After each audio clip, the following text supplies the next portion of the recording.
Pour cette demi-journée, on va aborder un thème qu'on finira demain, qui est le thème des conditions de travail dans les centres d'appel, avec une vision de ceci à travers le monde. Actualmente en España hay en torno a unas 100 empresas de Actuellement en Espagne, il y a 100 entreprises de télémarketing, mais le marché est un peu tout pris par 10 entreprises uniquement. Ces 10 entreprises ont autour de 220 000 travailleurs et seulement 60 000 sont en Espagne. Le reste, comme par exemple Atento, c'est l'une des plus grandes compagnies de télémarketing, a plus de 120 000 travailleurs au Maroc, en Argentine, en Colombie, Chili, Brésil. En Espagne, dans pratiquement toutes les provinces espagnoles, ils ont un centre d'appel avec 500 personnes à peu près. Et c'est l'une des entreprises qui, au jour le jour, fait que les postes de travail en Espagne soient supprimés et subcontractés, externalisés en Amérique du Sud. Le salaire minimum en Espagne est autour de 650 €. Et le salaire d'un téléopérateur pour 39 heures de contrat, c'est autour de 980 €, 1000 € à peu près. C'est le même travail. L'entreprise espagnole l'emmène en Amérique du Sud et paye autour de 200 $, 220 $, c'est-à-dire un quart à peu près du salaire en Espagne. Quand on travaille dans la prise en charge des sinistres, ça veut dire qu'on fait entre 50 et 60 appels par jour, qui doivent durer en moyenne 3 minutes. On a 5 minutes pour traiter le cas, qui doit être ensuite, on remplit un formulaire qui va être transmis, etc. Donc il faut toujours être aimable, on parle dans des langues différentes, mais ça se suit sans cesse. Quand on n'a pas d'appel entrant, on a des appels sortants. Ça veut dire qu'il y a une personne qui est déchargée pour mettre sur la liste des gens à rappeler. Donc ça travaille en permanence. La surveillance, c'est la même chose. Avec les ordinateurs, ils peuvent surveiller nos conversations, mais aussi les collègues peuvent voir qui fait la pause, à quel moment, qui est aux toilettes, qui fait des appels entrants, qui fait des appels sortants, depuis combien de temps, etc. Ce que j'ai constaté aussi, c'est une infantilisation. On a peu parlé de ça, mais vous faites de bons résultats, on vous donne du chocolat. Mais c'est vrai. Chocolat suisse, mais de mauvaise qualité. Parce qu'on a aussi du bas de gamme, on n'a pas que du haut de gamme. Mais aussi, une chose qui est très difficile à expliquer pour des gens qui n'ont pas travaillé dans cette entreprise, c'est que pour faire les pauses, pour prendre la pause, il faut prendre une bouteille comme ça, il n'y en a que 2, qui sont sur la table du superviseur. Il faut la prendre, il faut la mettre sur sa propre table, sur son propre bureau, aller en pause, donc tout le monde voit qui est en pause. Ensuite, il faut reposer la bouteille sur la table du superviseur. Et donc, quand vous travaillez, pour éviter que tout le monde va en pause en même temps, c'est une danse de bouteilles. Mais je vous dis une chose, c'est qu'à partir du moment où ils ont compris que 3 bouteilles, donc 3 personnes en même temps qui vont en pause, ça ne fait pas trop d'appels. Ils ont enlevé une bouteille. Et quand vous avez seulement 2 bouteilles, vous vous battez pour l'avoir. Et donc, c'est la guerre de tous contre tous entre collègues. C'est juste pour vous donner une idée très concrète de qu'est-ce que c'est. Les gens, ils sont absents le lundi et le vendredi. Entre collègues, les gens le disent ouvertement. Ils sont absents parce qu'ils n'arrivent pas à tenir toute la semaine. Et ça, c'est une forme de résistance. Mais en même temps, c'est une forme de résistance qui fait que, comme il y a des collègues qui sont absents le lundi, c'est les autres collègues qui font le boulot à leur place. Et du coup, ça mine l'ambiance. Ça fout des tensions. Donc, ce n'est pas facile. Deuxième chose, c'est le temps de travail. Le temps de travail qui n'est pas toujours reconnu. Dans le sens que si je prends un client à 16h55 de l'après-midi et je suis censé finir mon poste à 17h, mais l'appel finit à 17h10, les 10 minutes ne sont pas comptées comme temps de travail.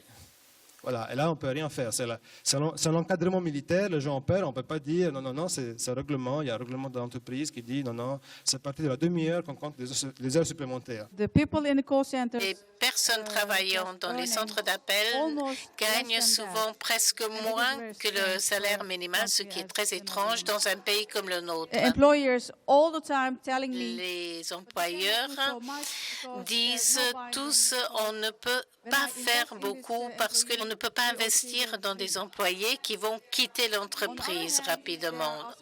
Par ailleurs, les travailleurs demandent à ce que je fasse quelque chose contre les employeurs cow-boys sauvages, les conditions sauvages qui ont lieu dans notre secteur. like going to the toilet for On ne 5 peut minutes. même pas aller 5 minutes au WC, ils n'ont pas accès à aller respirer l'air libre de temps à autre, donc je pense qu'on a beaucoup de pain sur la planche. Aujourd'hui, les centres d'appel en Tunisie emploient plus que 20 000 salariés, en majorité des diplômés de l'université tunisienne. Une main-d'œuvre qualifiée et bon marché. Nous avons d'office 10 années d'amnistie fiscale, une grâce fiscale de 10 ans pour les investisseurs étrangers qui viennent investir en Tunisie. Cette amnistie, elle est renouvelable presque systématiquement, juste en changeant l'affectation des salariés sous une nouvelle entité. Nous travaillons 40 heures par semaine, 42 heures par semaine, et attachez vos ceintures, 48 heures par semaine en prise d'appel. Il est à noter aussi qu'une partie de plus en plus nombreuse des salariés consultent des psychiatres et des cas d'inaptitude professionnelle pour la prise d'appel ont été enregistrés. Cela a été prouvé par la médecine de travail, par l'État tunisien. Le modèle managérial ne fait qu'aggraver la situation en faisant de sa priorité la productivité et la gestion de flux aux dépens des pauses à allouer aux opérateurs. Le patronat use de la flexibilité et du caractère flou d'un certain nombre de textes juridiques et en profite au maximum. La planification allant jusqu'à 10 heures par jour et 24 heures sur 24 heures pour certaines activités, y compris les dimanches et les jours de fête nationaux. Aucune préférence n'est accordée de droit pour les femmes enceintes. Toutes ces conditions font de ce métier un métier très impactant sur le plan santé et sécurité ainsi que sur le plan socio-culturel. Et fait des centres d'appel un foyer de précarité, ce qui explique le taux élevé de turnover, mais aussi d'absentéisme dans les centres tunisiens. Les centres d'appel sont en train de prospérer du fait de la stabilité du pays, du réseau de télécommunications performant et l'aptitude des Sénégalais à parler le français sans accent et une main-d'œuvre moins élevée. Et aussi du fait d'un taux de chômage assez élevé, 40%. C'est l'élite du pays qui est recrutée dans les centres d'appel. Des Bac plus 2, Bac plus 4, Bac plus 5. Ce qu'il faut déplorer, c'est qu'au niveau du Sénégal, il y a 14 centrales syndicales. Mais aucun des syndicats n'a une réponse à donner par rapport à cette mondialisation de la relation client. Les conditions de travail dans les centres d'appel sont catastrophiques et à la limite scandaleuses. On était censé nous appeler François Dubois. Il vaut mieux que je m'appelle ainsi plutôt que Mamadou, Kofi, Ali, etc. Donc on est censé être à Paris et non dans la savane africaine. Donc ce sont des prénoms asexués, mais aussi et surtout des prénoms français qui rappellent la vraie France. Dans le processus de recrutement, les formateurs ils vont insister sur cette neutralisation, le fait de gommer cet accent sénégalais. Donc ce sont des actes qui sont posés. Donc on travaille dans le but de neutraliser cet accent, partant du fait qu'on ne doit pas le donner aux clients l'impression qu'on se trouve quelque part dans le monde, donc en l'occurrence ici au Sénégal, à Dakar. Il arrive que les tensions au travail deviennent délétères et aboutissent à des situations de souffrance psychique, de stress, de découragement, de crise, de conflit, voire de débordement, et même parfois à de réels traumatismes. Il faut aller très vite, il faut produire le maximum avec le moins de temps possible et très peu de moyens pour avoir finalement un salaire minable. On produit du chiffre. Une partie des salariés pense qu'on ne travaille pas. On l'empêche d'être lui-même, alors même qu'il est au cœur d'un dilemme. S'installer définitivement dans un emploi professionnellement déprimant, déqualifié et synonyme de déclassement, de désillusion, de désenchantement d'une part, et la crainte du chômage d'autre part. Moi, je travaille pour Comdata. C'est un grand groupe de call center avec 5000 personnes en Italie. Il faut comprendre le travail des centres d'appel dans les attaques progressives et violentes contre les droits des travailleurs, donc contre les garanties statutaires que tous les gouvernements qui se sont succédés ces dernières années ont mis en place. En ce moment, le gouvernement est en train d'abolir par une loi l'article 18 du statut des travailleurs qui protège les travailleurs contre des licenciements sans juste cause. Il y a aussi des attaques contre les conventions collectives de travail qui auparavant étaient nationales et aujourd'hui, en fait, on veut faire en sorte qu'elles soient négociées au niveau de l'entreprise ou au niveau local. Les conditions de travail dans le centre d'appel se caractérisent par une pression très forte, une intensité du travail très élevée, dans la poursuite des objectifs de qualité et de vente. Et donc, cette intensité s'explique aussi par le contrôle, la surveillance qu'il y a sur les travailleurs à leur insu. Il faut savoir qu'en début de carrière, ce que vous appelez en France le SMIC, chez nous, le salaire minimum garanti est entre 1200 et 1300 euros. 1200, 1300 euros. C'est vraiment minimum. La complexité du secteur, c'est aussi les expertises, les missions qui sont données par les donneurs d'ordre. Où je fais simplement de l'aiguillage à travers un script, ou je fais du back-office, ou je fais de l'incoming, ou je fais de l'outcoming. La pression, le harcèlement que vous subissez quotidiennement en termes de productivité, en termes d'agression de la vie privée, de lignes directrices qui vous sont imposées, n'est relativement pas évidente. Elle est très fortement compromise quand on sait qu'on vous enregistre, qu'on vous écoute à travers les team leaders. C'est quelque chose qui est tout à fait normal. Nos délégués sont là pour contrer la volonté patronale de faire de vous des êtres humains électroniques. Nous avons une compétition entre les call centers belges, c'est-à-dire que nous travaillons pour un donneur d'ordre qui a donné le travail à d'autres call centers. Et il y a une compétitivité. Si on ne fait pas notre travail va être reporté dans un autre call center. Et dans l'autre call center, évidemment, c'est la même compétition. On est constamment mis sous pression par rapport à ça. Ça veut dire qu'on est continuellement en train de parler. On n'a pas le temps de prendre des pauses vocales.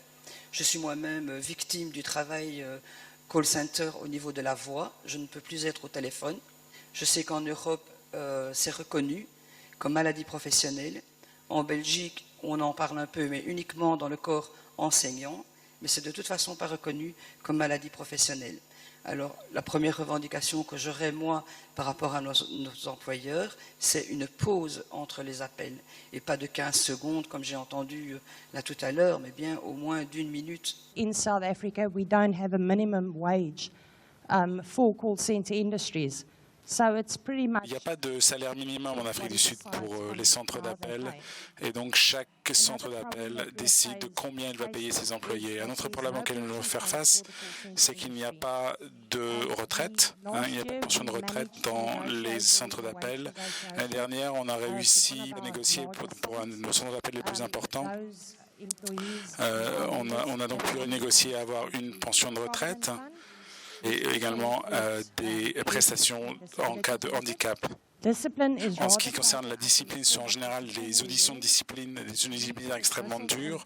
Les contrats peuvent être terminés et les gens peuvent être mis à pied ou peuvent être renvoyés sans indemnité et sans préavis. Le nombre d'heures par semaine est extrêmement élevé et c'est quelque chose qui n'est subi à aucune régulation. Les employés doivent travailler pendant des heures qui sont très longues. Le fait de faire les 3-8 par exemple n'amène aucun avantage au niveau salarial. Also, the union needs to get involved in social responsibility. Donc il est important que les syndicats soient beaucoup plus impliqués au niveau de la responsabilité sociale parce que pour les patrons, ils se disent voilà, on emploie quelqu'un, on lui paye un salaire et puis ça suffit et c'est tout. Et ce qui se passe ensuite, ça dépend du salarié. However, we employ youngsters. Et pourtant, il y a des jeunes qui sont employés, il y a des gens qui arrivent sur le marché du travail. Et en raison de cela, la responsabilité sociale devrait véritablement être du côté des patrons et les syndicats devraient soutenir les employés, devraient exiger des employeurs qu'ils donnent une forme d'assistance, qu'ils donnent une forme de soutien, qu'ils aient une responsabilité sociale envers les employés. On doit également faire face à des intimidations qui sont très fortes dans les centres d'appel si on appartient à un syndicat. Pourtant, nous avons tenu bon et nous continuerons à tenir bon. Les changements que nos organisations ont pu amener dans cette industrie en un laps de temps qui est relativement court a eu un impact qui est véritablement très important sur nos membres et sur les conditions de travail en général dans les centres d'appel. Et nous pensons que nous pouvons continuer à améliorer les choses. In Italia, il settore dei call center rappresenta. Donc le secteur des centres d'appel constitue en Italie le débouché principal pour des jeunes qui cherchent du travail. I call center in Italia sono presenti soprattutto. Et ces centres d'appel sont situés dans les régions du sud de l'Italie parce qu'ils ont pu profiter de certaines lois sur la fiscalité, donc qui permettent d'avoir un coût de travail moins élevé. Inoltre, dans les secteurs de centres d'appel, on y trouve les pires formes de contrats de travail qui ont permis de réduire les salaires, de réduire plus généralement le coût du travail, et les droits des salariés, et aussi de les mettre face à un chantage permanent qui les amène à accepter des conditions de travail très dures et difficiles. Actuellement, au Maroc, les centres d'appel emploient 30 000 personnes. 30 000 personnes officiellement déclarées. Il y en a ceux qui ne sont pas déclarés ou qui passent par un certain type de contrat. C'est un contrat de l'Agence nationale de promotion de l'emploi et des compétences. Et ça, c'est un contrat qui donne aux salariés aucun droit. Pas de déclaration, pas de sécurité sociale, pas de couverture médicale et tout ça. C'est un contrat d'insertion qui est considéré comme un contrat de stage et qui donne droit à l'employeur de résilier ce contrat sans préavis et sans dommages et intérêts, sans aucune indemnité. Et ça, c'est le principal contrat qu'utilisent actuellement les centres d'appel au Maroc. Les heures de travail qui sont 48 heures, 44 jusqu'à 48 heures de travail par semaine. Et on laisse faire comme ça, puisqu'on regarde le chiffre de 30 000 emplois qui sont payés, même pas payés, on leur donne des pourboires si vous voulez, parce qu'ils doivent toucher entre les 250 et 300 euros par mois. Le flicage, c'est que tous nos appels sont enregistrés, écoutés, des écoutages chauds, des enregistrements et tout ça. Les objectifs, les conditions de travail qui ne sont pas toujours dans les normes. Nous avons quelques difficultés et quelques problèmes à part, qui sont par exemple un problème d'identité. On doit en parler aussi parce que nous travaillons au Maroc généralement avec des pseudos. Donc au lieu d'un Imad, je peux devenir un Philippe. Et ça commence à devenir un problème quand je dois travailler avec ce pseudo-là pendant 9 heures au continu. Donc vous imaginez que dans le café d'à côté, on commence à s'appeler par nos pseudos. Donc on devient à la fin du shift des Philippe, des Jean-Marie. Voilà.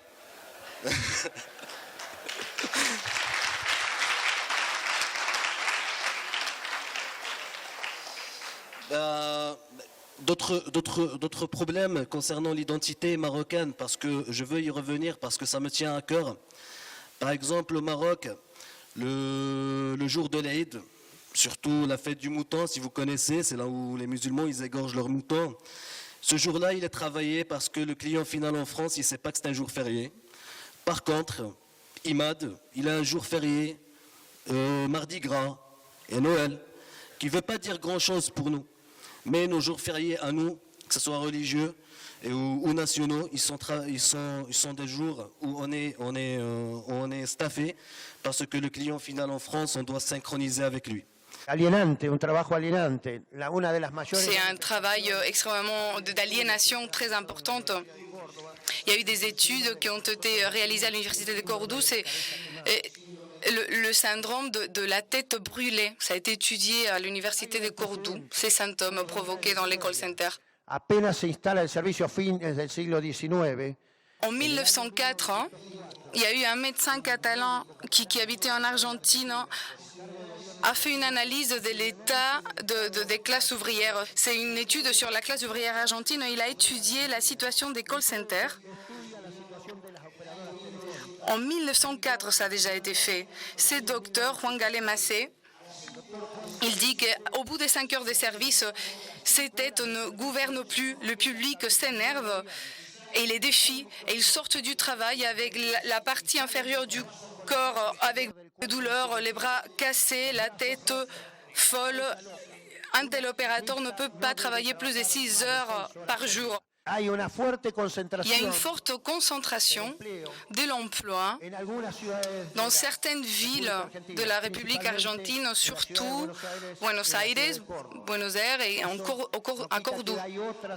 Mais il y a aussi d'autres régions où ça se développe de plus en plus et grâce à ces avantages fiscaux, proposent l'installation dans leur région des call centers. Mais le plus grand développement des call centers est à Buenos Aires et à Córdoba, qui sont les sièges des plus grandes universités en Argentine.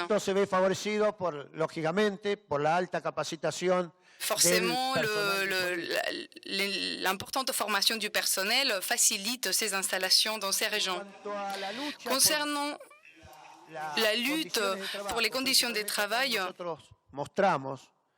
nous essayons de nous battre pour ces conditions des travailleurs des call centers en 2003, en 2004, et ça a été la Fédération d'ouvrières des employés de téléphonie en Argentine, c'est l'entreprise Tento.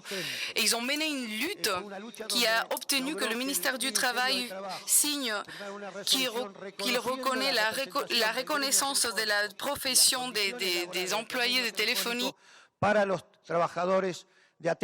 Et la conséquence de cette résolution est que l'entreprise téléphonique n'a pas respecté cette convention et ça a provoqué aussi que l'entreprise se vide et ça a aussi provoqué la délocalisation et Tento a fini par disparaître. We are the only trade union in South Africa that represent contact centers at the moment. Nous sommes le seul syndicat qui représente les centres d'appel en Afrique du Sud. L'industrie des centres d'appel emploie 150 000 personnes en Afrique du Sud. C'est une proportion très importante. C'est un grand nombre d'employés. En 2005, il y avait seulement 54 000 personnes. Donc ça vous donne une idée de la croissance qu'il y a eu dans notre pays. South Africa is third on the list of C'est le troisième pays le plus utilisé pour l'externalisation derrière l'Irlande et l'Inde. We've been quite successful the last couple of years in terms of Au niveau des salaires, on a réussi à faire monter les salaires de 30 à 40% dans notre pays, dans certains secteurs. On a eu des négociations qu'on a pu mener à bien. Une des raisons aussi pour cette hausse, c'est que les salaires étaient vraiment partaient très très loin en Afrique du Sud. In euro term, our average salary varies from 400 euro to about 800 Donc ça peut aller de 400 à 8 à 900 euros selon votre secteur, selon vos qualifications. Et des gens peuvent travailler pendant 10 ans pour une organisation sans avoir de prestations sociales ou sans avoir de retraite. Et c'est quelque chose qu'on essaie de combattre. On essaie véritablement toujours qu'il y ait donc une retraite qui fasse partie de la prestation générale. One of the employers approached us and they said to us, they want to push up the productivity targets. Un employeur était venu nous voir en disant qu'il voulait monter les objectifs de productivité. Donc on a négocié avec eux.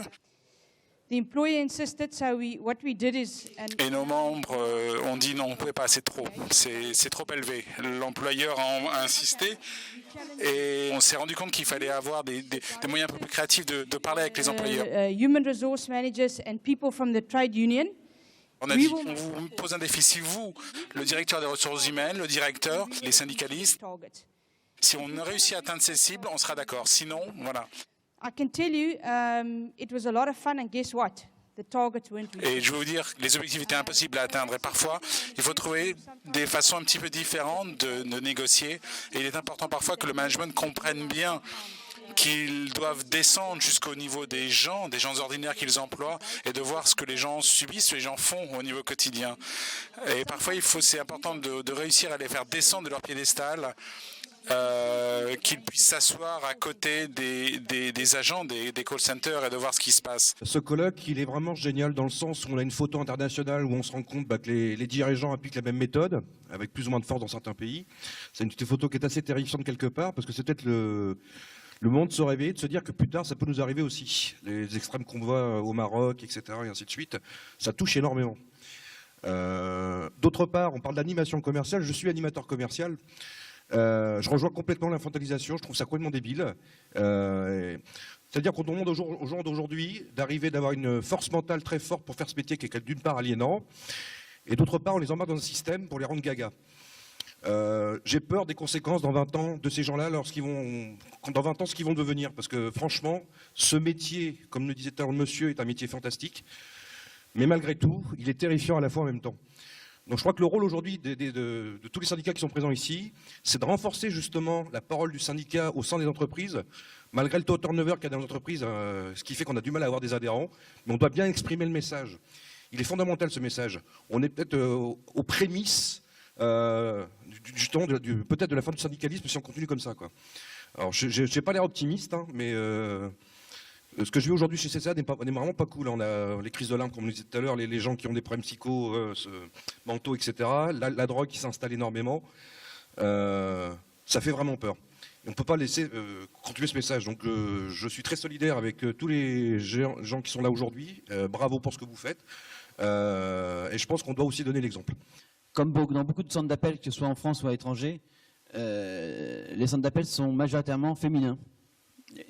On dit téléconseillers, mais on devrait dire plutôt téléconseillères, parce que c'est quand même 66% des effectifs qui sont des femmes. C'est majoritairement des employés, donc des gens à qui on demande d'avoir un bac plus 2, donc un diplôme quand même universitaire, et qu'on paye au SMIC, qu'on embauche même au premier niveau de la convention collective, qui est à peu près sait lire et écrire. L'horaire de travail au niveau des centres d'appel, c'est 7 jours sur 7 la plupart du temps à Madagascar, mais c'est dispatché en équipe de jour et en équipe de nuit. Un conseiller client qui traitait avant de l'Internet, du fixe, du mobile et de la télévision, maintenant on est une seule personne à faire tout ça.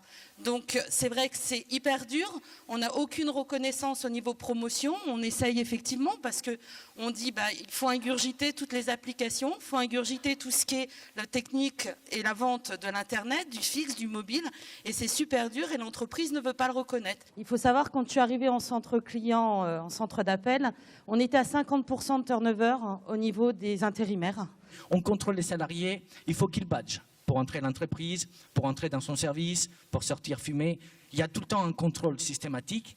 Il y a de plus en plus le fait de rendre les salariés les plus multitâches possibles. Il faut qu'ils traitent beaucoup des contrats différents, des contrats qui peuvent aller un peu de tout, et appliquer ce qui se passe chez vous, les sourires au téléphone. C'est arrivé chez nous il n'y a pas longtemps. C'est vrai qu'il y a une communication téléphonique qui est enregistrée avec une fiche retour qui est faite aux salariés. Imaginez un salarié qui rapatrie encore, auquel on dit « j'ai pas vu ton sourire au téléphone ». Qu'est-ce qu'il faut? À tel point, parfois, c'est aberrant, c'est uburois de l'entreprise, c'est tout à fait kafkaïen, mais c'est ça. Les sourires au téléphone pour des rapatriements médicaux. Ou les temps à passer dans un dossier médical. Qui calcule l'intérêt pour la famille, les côtés psychologiques? Non, il faut faire très vite. Il faut prendre l'appel, passer à autre chose, les temps de verrouillage sur chaque dossier, qui est de plus en plus court, la recherche de la productivité à outrance, en appliquant toutes sortes de méthodes. Il y a aussi les stress supplémentaires d'ouvrir un dossier en langue étrangère, plusieurs en passant d'une langue à une autre, pour ceux qui en parlent plusieurs. Donc il y a tout cela, l'immédiateté, l'effet de devoir répondre à un script prédéterminé. Les salariés n'en peuvent plus parce qu'on a des pétages de plomb sur les plateaux, des crises de larmes. Et il faut savoir, c'est que nous, on a beaucoup de challenges pour vendre et des challenges infantilisants. C'est-à-dire qu'on doit se déguiser. Alors, je vous donne un exemple. Il y a 1 ou 2 ans, c'était sur les anciens, style Goldorak, Nono le petit robot. Donc vous aviez des équipes, alors vous aviez l'équipe Superman, Nono, Goldorak, et il fallait se déguiser. Et puis il fallait amener aussi à manger parce que c'est un instant convivial. Donc bien sûr, c'est pas l'entreprise qui paye, c'est nous qui amenons à manger. Et puis nous, pendant qu'on prend des appels, eh ben, il y a tous les managers qui vont bouffer. Et nous, quand on a le malheur d'aller manger, comme le bandeau est rouge, on n'a pas le droit d'y aller. Alors c'est vrai que quand on arrive à la fin, il n'y a plus rien à manger parce que les managers sont passés par là. Et après, vous avez un jury. Et ce jury-là est fait avec des managers et des RH qui sont vraiment indépendants de ce qui se passe sur les plateaux. Et ils viennent voir et ils élisent le meilleur déguisement, la meilleure animation, etc., etc. Au CHSCT, on a pu remarquer l'évolution des conditions de travail. Moi, ça fait plus de 10 ans que je suis dans l'entreprise. Donc, augmentation drastique des objectifs chiffrés. On n'est plus évalué d'ailleurs que sur ces objectifs chiffrés. On nous demande la qualité, on l'oublie. Maintenant, c'est uniquement du quantitatif.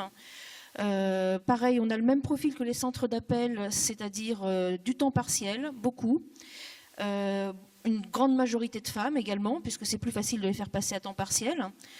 Donc une inégalité salariale assez phénoménale. On a cette petite spécificité qu'on travaille 24 heures sur 24 et 7 jours sur 7. Qu'on travaille la nuit du samedi au dimanche ou la nuit en semaine d'ailleurs, ça ne change rien, c'est le même salaire. Ce n'est pas tout à fait la même contrainte, mais c'est le même salaire. Et là, depuis quelques années, on est menacé en permanence de délocalisation vers les pays du Maghreb, plus particulièrement vers le Maroc. Donc à chaque fois qu'on essaye de s'insurger contre une dégradation de nos conditions de travail, on nous répond « soyez contents parce que sinon ça va partir à l'étranger ». Pour vous donner une petite idée de l'état de santé des salariés, donc on a eu plusieurs suicides dans l'entreprise. On a également un fort taux de médicalisation des salariés. Et au niveau des contraintes de travail, pour parler à ma collègue de chez Orange, on a les mêmes types de challenges. Nous, c'est tenue de soirée plutôt, mais il y a aussi sur les objectifs la possibilité de gagner une tasse mondiale assistance pour nous remercier d'avoir travaillé 50 heures par semaine.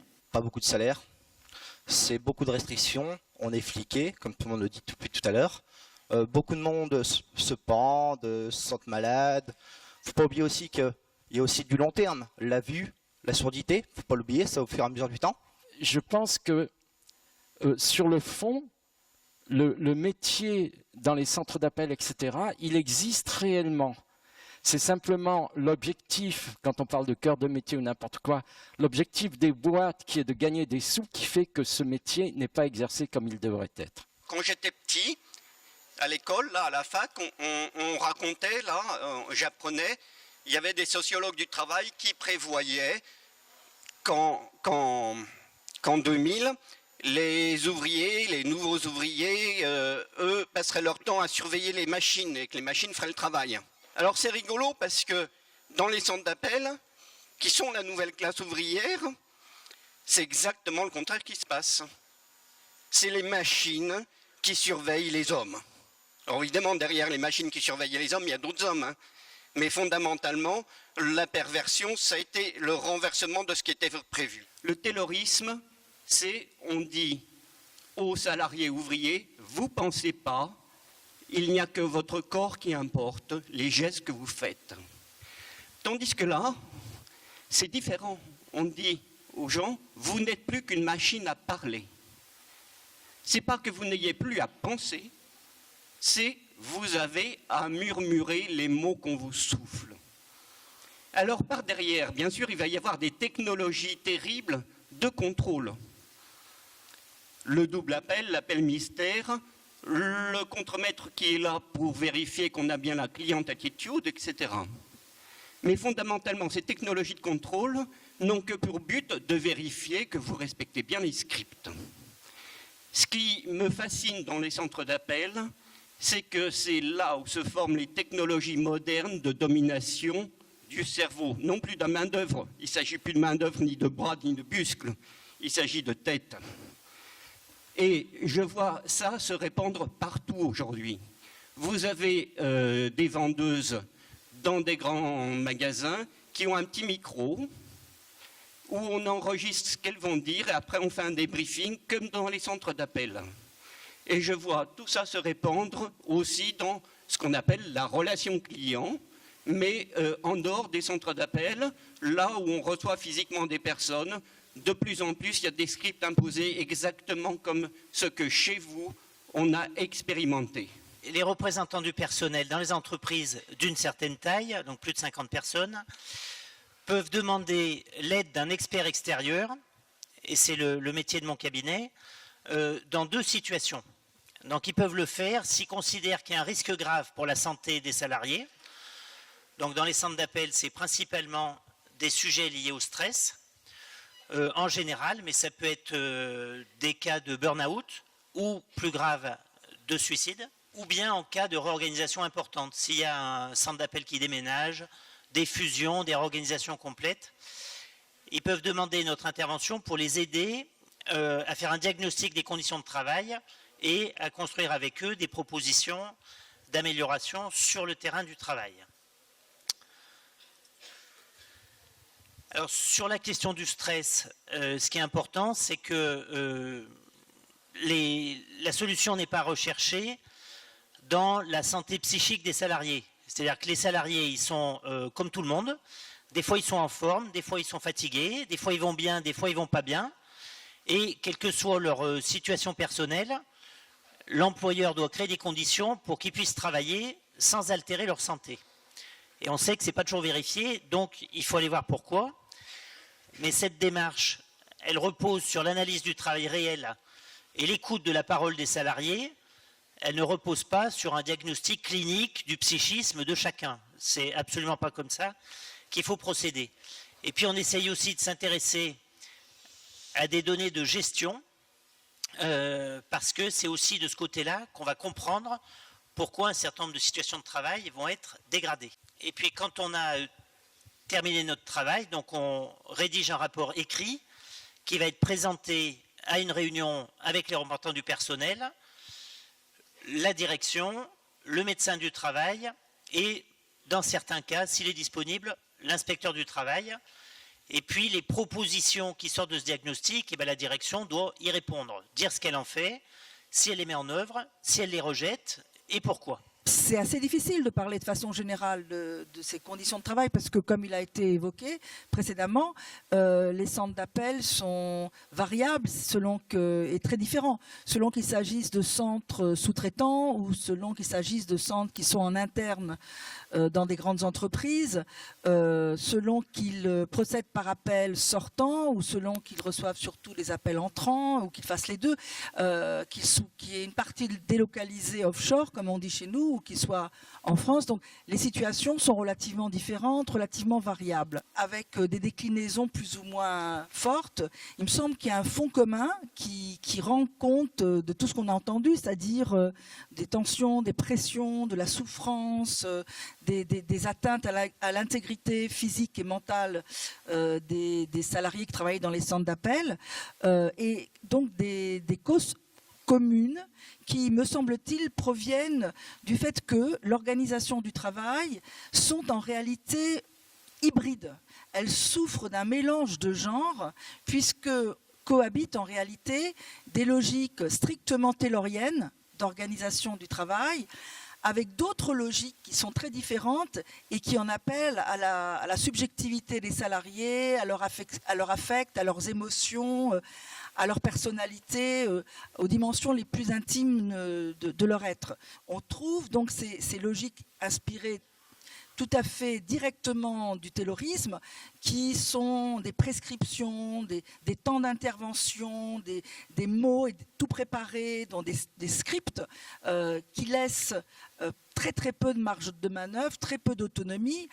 Donc ça, c'est une contrainte qui fait que les salariés sont agis par l'organisation du travail, plus qu'ils n'agissent dans leur travail. Ils sont pris en main, pris en charge dans le carcan des prescriptions, donc des mots, des scripts, des durées qu'il faut respecter, avec un contrôle extrêmement important, comme vous le savez tous, la double écoute, des contrôles de toute nature, parfois par les donneurs d'ordre directement, mais par les managers des centres d'appel. Donc vraiment une organisation très rigide, très contraignante, celle précisément que le management moderne prétendait avoir abandonné pour des logiques différentes de mise au travail.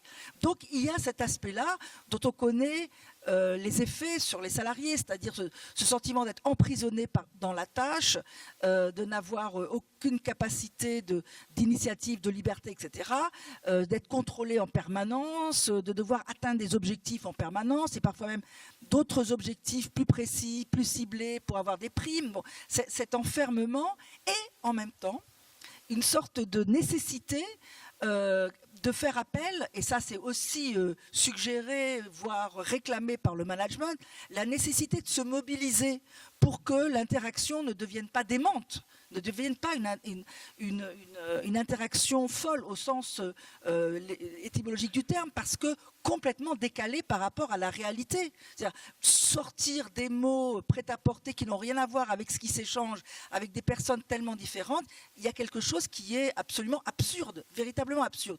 Donc les salariés ont à se mobiliser pour trouver des modalités d'interprétation, d'adaptation de toutes ces normes, de toutes ces prescriptions, qui fassent sens et qui donnent le sentiment à l'interlocuteur qu'il n'a pas justement une machine en face de lui, mais qu'il est un être humain. Donc il y a un effort d'adaptation qui est extrêmement usant, extrêmement prégnant.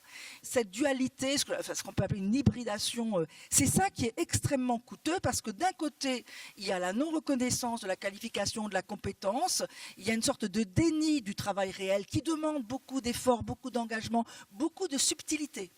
Alors que l'évaluation du travail se fonde sur du quantitatif, sur du contrôle, sur de la surveillance rapprochée, sur le respect, la conformité par rapport à des mots, par rapport à des scripts. Donc on est vraiment là dans un déni de la réalité qui permet effectivement de payer relativement peu. Pourquoi cette hybridation, cette logique quasi absurde qui apparaît bien souvent insupportable aux clients? Moi, l'hypothèse que je ferai, que je vous suggère, que je suggère au débat plutôt, c'est qu'en réalité, cette extrême disciplinarisation est en réalité le reflet de ce qu'on attend de la réalité du service rendu. Je pense que ce qu'on attend en réalité, ce n'est pas simplement de solutionner des problèmes, c'est d'entreprendre une disciplinarisation du client, de façon à ce que le client ne fasse plus perdre de temps et de l'argent à ces entreprises. Et donc je crois qu'on est dans une logique de ce type-là, et que vous êtes un peu aux avant-postes de la disciplinarisation des clients. Et de ce point de vue, je terminerai en disant qu'il y a probablement une lutte commune à mener entre salariés mis au pas, disciplinarisés, contre vents et marées, contre ce pseudo-taylorisme dont on nous rabat les oreilles, et puis en solidarité avec les consommateurs qui eux aussi sont en train d'être passés à la moulinette des exigences d'un capitalisme financier qui veut des consommateurs, des clients totalement adaptés aux exigences de sa rentabilité. On a deux regards. Un regard que je qualifierais d'interne via les organisations syndicales que vous représentez ici, un constat plutôt partagé d'une dégradation globale des conditions de travail dans les centres d'appel, qui est en grande partie issu d'un contexte où il y a une concurrence forte à la fois entre les sociétés, mais aussi qui prend appui sur les droits qui peuvent exister et les différences de droits et de salaires entre les différents pays. À l'intérieur des centres d'appel eux-mêmes, un contexte aussi extrêmement fort de concurrence entre les salariés, poussé par une individualisation portée par les équipes directionnelles. Bien évidemment, cette dégradation et cette concurrence a des conséquences extrêmement graves pour la santé des salariés. On a des situations donc de souffrance au travail Et bien évidemment, dès qu'il y a à la fois des contraintes psychiques et des contraintes physiques, un accroissement important des troubles musculo-squelettiques. J'ai été assez frappé, et je l'étais déjà auparavant parce que j'avais déjà eu l'occasion de rencontrer des salariés qui travaillent avec des scripts.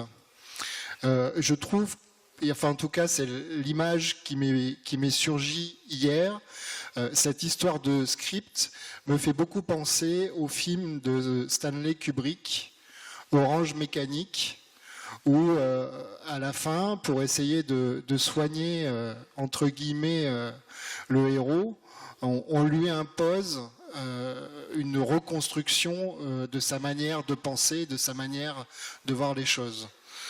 Je trouve que cette histoire de script, cette histoire d'essayer de contrôler le psychisme des salariés est une des pires horreurs qui soit à l'heure actuelle.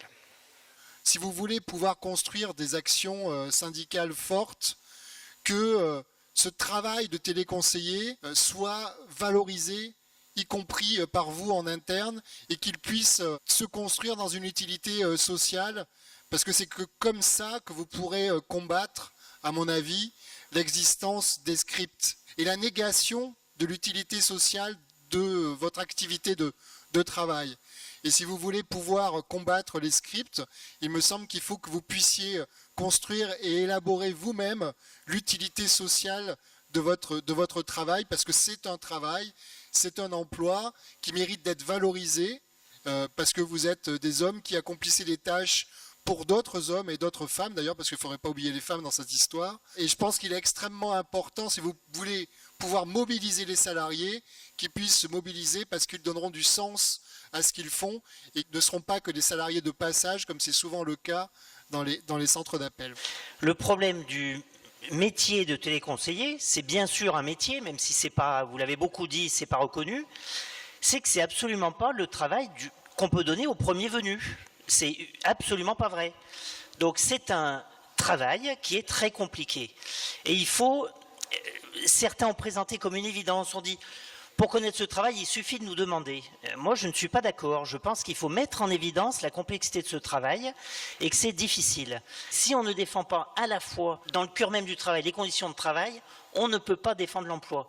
Donc, non seulement il faut mettre en évidence cette complexité du travail, en faire la base de la reconnaissance d'un métier, et ensuite, vous aurez peut-être des atouts pour défendre les salaires, les statuts, qui sont également des éléments qui vont rendre possible d'exercer dans de bonnes conditions ce métier très compliqué. Je pense aussi que le travail d'opérateur en call center est encore fort dévalorisé au sein de l'opinion publique. L'opérateur call center, c'est celui qui vous téléphone à des heures incongrues quand vous avez vraiment autre chose à faire.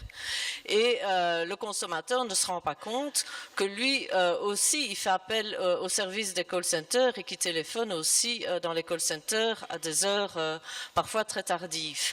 Et donc, je pense qu'on a intérêt à travailler aussi sur l'image du métier de l'opérateur vis-à-vis de l'opinion publique. Je pense que ça revalorisera aussi cette fonction. Comment trouver des solutions à la routine au travail? Donc mon collègue l'a évoqué hier, on est finalement dans un système encore fort proche du taylorisme ou du néo-taylorisme, et avec des niveaux de carrière, de fonction, de rémunération assez uniformes. Et donc, il y a une demande de la part des travailleurs aussi de pouvoir développer des plans de carrière assurant une certaine mobilité horizontale pour pouvoir avoir plus de polyvalence, ou verticale, pouvoir accéder à d'autres fonctions. Je suis déjà assez un peu ému de retrouver cette salle-là, parce que c'est dans cette salle que s'est passé plusieurs assises nationales de l'Observatoire du stress à France Télécom, donc qui posait des questions de violence au travail dans cette entreprise-là. Tout le monde se souvient de la série de suicides qui a eu lieu à France Télécom. Et je voulais dire quelques mots à propos des outils syndicaux, des outils qu'on doit se doter pour essayer de faire sortir cette lutte-là, d'arriver à hisser un petit peu notre combativité qu'on voit là aujourd'hui à un niveau de résistance par rapport au patronat et d'être un peu plus offensif.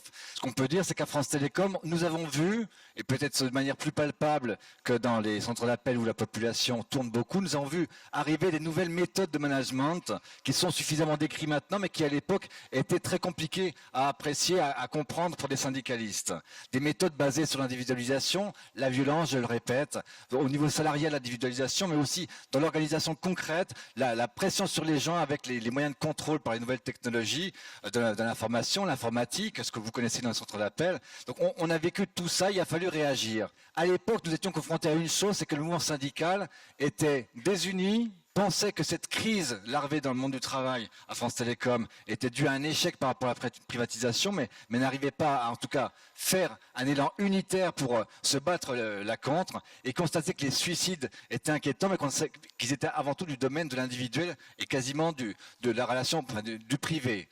Pour renverser cette tendance-là, nous avons mis en place un outil qui était un observatoire du stress et des mobilités forcées à France Télécom, avec un autre syndicat. Il n'y a pas eu beaucoup de monde au rendez-vous à ce moment-là, mais qui avait comme but essentiel, et je pense que c'est important de le dire là, c'est une formation des militants, formation des militants syndicaux sur ces questions-là, qui a une agitation dans l'entreprise sur le fait de dire que c'est un problème collectif, et surtout, ce qui nous a permis un petit peu d'avancer dans la crise, le fait de médiatiser la chose, d'arriver à faire de ce que on ne pouvait pas accepter que se mette en place une organisation du travail pathogène qui conduit des gens à la dépression, voire au suicide, et qu'il ne se passe rien en France, que ça se passe à France Télécom, mais aussi dans d'autres entreprises, et qu'il fallait là-dessus que le monde syndical soit vraiment à l'offensive. On a réussi à faire sortir l'affaire, et je pense que maintenant c'est du domaine public. Alors France Télécom n'est pas un call center, et je ne vais pas mélanger les gens ici, mais les call centers représentent le symbole de cette organisation du travail capitaliste. On dit le travail est malade. Moi, je pense que le capitalisme, avant tout, il veut assassiner les travailleurs. Il veut pas les voir. Il veut les faire disparaître, les virtualiser et faire qu'ils soient assimilables à des objets, à des numéros, à des choses qu'on peut dominer sur l'ensemble du travail avec un contrôle du travail inouï. Le call center, c'est ça. C'est cette organisation du travail, c'est cette précarité, et il me semble que c'est très important qu'on prenne le bout de la question de la souffrance du travail par les call centers et au niveau international. Ce sont les travailleurs qui produisent leur taux de richesse aux entreprises. Et donc, nous devons mettre en valeur la dignité de ces emplois. Je pense que le rôle de l'identité, c'est un sujet très important. Nous ne pouvons pas améliorer les conditions de travail du téléopérateur si nous ne l'impliquons pas dans la chaîne de production de valeur. Et donc, c'est ainsi que nous allons donner de la force à notre activité en impliquant les travailleurs et en discutant de meilleurs termes avec les multinationales. Tout ce qu'on se dit, tout ce qu'on vit, on est beaucoup à le vivre et à le penser, et des fois on a un peu de mal à trouver les mots en face de nos problèmes, et a priori on n'est pas les seuls, et c'est toujours très bien quand on rencontre ce genre de problème de se dire qu'on n'est pas seul. Et je pense que c'est un des débats qu'on doit aussi lancer, c'est comment on redonne la parole aux salariés dans leur souffrance, et comment on arrive à faire comprendre à nos patrons qu'il y a vraiment une souffrance dans les centres d'appel. Un des grands paris qu'on peut se donner à la sortie de ce colloque, c'est de lancer une étude tous ensemble pour qu'on ne soit pas juste 1000 réponses, mais qu'il y ait 10 000 réponses. 10 000 réponses à travers la France, mais aussi à travers d'autres pays, et qu'on puisse avoir une enquête avec quelques données. Alors, ça n'a pas le mérite d'une grande enquête de Secafi Technologies & Co, mais c'est une enquête que nous, on peut mener avec nos moyens, et qu'on pourra peut-être aussi avoir des chiffres au niveau international qui nous donneront quelques indications sur la réalité du secteur. Et après tout cela, on pourra aussi discuter tous ensemble, si on fait cette enquête cette année, le jour où on arrête l'enquête, de se dire que ce jour-là, c'est la journée mondiale des centres d'appel, et qu'on pose le casque tous ensemble le même jour, et on remette cette enquête à nos patrons.